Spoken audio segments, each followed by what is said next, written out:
সকালে কিছু খেয়েছিস বাবা? হ্যাঁ মা, আমি সকালে বাজার থেকে খেয়ে আসছি। তুই আবারও মিথ্যা বলছিস। মা চিন্তা করো না, আল্লাহ আমাদের সকলের রিজিক দাতা। তুই অনেক ভালো মনের মানুষ। আল্লাহ যেন তোকে আজীবন সততা ধরে রাখার সামর্থ্য দেন।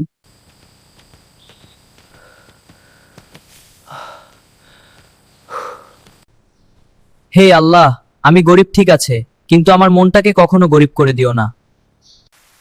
আরে এখানে তো অনেক টাকা, এগুলো দিয়ে তো আমার অসুস্থ হওয়ার চিকিৎসা হয়ে যাবে।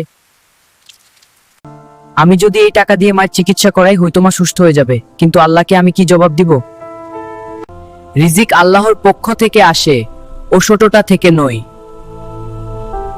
ইয়াং বয়, তুমি এটা কোথায় পেয়েছো? আমি এটি মসজিদের পাশে খুঁজে পেয়েছি স্যার। সব তো দেখছি ঠিকঠাকই আছে, তুমি কেন এখান থেকে কিছু নিজের জন্য খরচ করলে না? যা আমার নই তা থেকে আমি কিভাবে খরচ করব স্যার? পুত্র আমার, আমি তোমাকে পরীক্ষা করছিলাম। আজ থেকে তোমার মায়ের সকল চিকিৎসার খরচ আমার। সত্যি বলছেন? তোমার মতো শর্ট লোক এই যুগে খুঁজে পাওয়া মুশকিল। আজ থেকে তুমি আমার সাথে কাজ করবে। দেখেছিস বাবা, আল্লাহ কখনো সততাকে বৃথা যেতে দেন না।